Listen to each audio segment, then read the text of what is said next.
in this presentation, not till I have to persuade you. But I am going to talk about, I still got to figure out how to read that in. But I am going to talk about my relationship with food.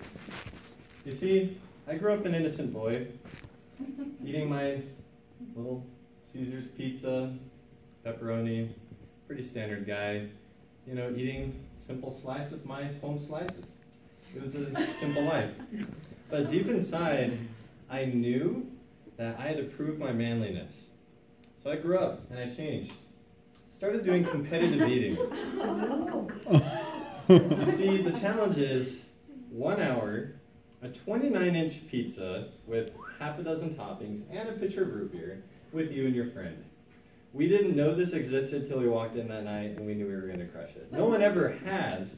NFL linebackers, rugby players, professional eaters, no one has ever beaten this pizza, and neither did we. I drove there that night, and my car stayed there that night. I had to be driven home because I could not drive after that. Didn't eat pizza again for a year, and did not learn my lesson. What's missing here? You see, I broke my foot that morning, and that didn't stop me from going to this eating challenge. The other thing that's missing, my food. I already ate it. I had to prove to whoever I was around that I'm the man, that I'm manly, and I proved it by eating a lot of food really fast. Naturally, right? So, my ultimate challenge, Elder Engel, serving in Brazil, we had one day where Windows decided to beep at me. And we had one day where I had basically fasted the whole day because the members that we had planned to eat with fell through. And then at night, I was eating a few Oreo cookies, and that was like all my food that day. And then we had to fast the next day. What the? Spoiler alert. So I had to fast the next day. So basically, I fasted 2 days straight, unplanned, and I'm starving. Like, I am dizzy. And so I heard about the biggest burger in the whole state of Maranhão, Brazil. And there was a burger called the Big Fabio. And this was about 3 blocks from our house. We go down there, you know, just kind of walk in, old Western style, order the Big Fabio nonchalantly, and within 15 minutes it was gone. Now, Big Fabio is named after the Big Fabio, the owner of this restaurant. And he was sitting in his plastic chair that was about to break, and in a voice not unlike Jabba the Hutt, challenged me old Western style to an eating challenge. And of course, my pride was on the line, and I could not turn him down. The challenge was 2 Big Fabios, and if I won, it was free. If I lost, I had to pay for 4. I renegotiated it to 3, and he threw in a liter of Coke, which I accepted. The day of said challenge, I remembered the word of wisdom.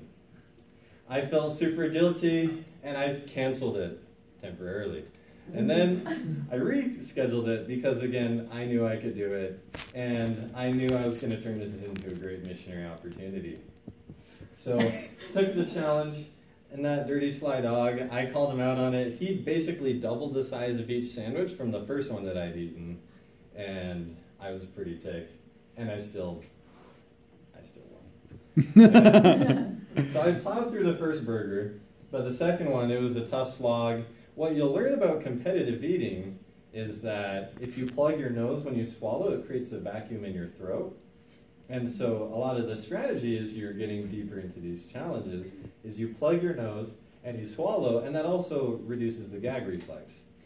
So once I'd gotten to that point, I was able to push through a second burger, and I drank most of the liter of Coke, no problem. Like, definitely uncomfortable, but I got down to the last cup of Coke, and I had a feeling I'd never had before. I knew if I drank that cup of Coke, I would puke, and there was no stopping it. But that was the barrier to my victory. So I negotiated the terms for my victory, knowing that because typically in the US, if you puke during a challenge, you lose. And so I couldn't puke before then, here typically. So I said, hey, Big Fabio, and he's sitting in a broken plastic chair. And if I drink this cup of Coke, I win, right? Yep. So, can I puke after that? Yep. Sweet. chugged it, threw it, applause, like 40 plus members there, cheering, clapping, yelling. He's the real winner. He made a lot of money that night. And I went to the gutter and puked like a dragon. Oh. So that day, I repented afterwards. I felt a lot better after puking, honestly, though. And I swore I would never do another eating challenge. Until someone challenged me to the Spicy Hot Wings Challenge at Buffalo Wild Wings. No. Which I lost as well. Well, I won the other one, I lost this one. I don't do spicy very well, so my face was burning for days. So where am I at now? Is probably what you're wondering. What is my relationship with food? And I eat practically. I still eat quite a lot. Maybe it doesn't look it. Genetics, whatever. I'm an ectomorph, whatever you want to blame it on. But what I know is I eat because I need to, not because I want to. Unless you challenge my pride.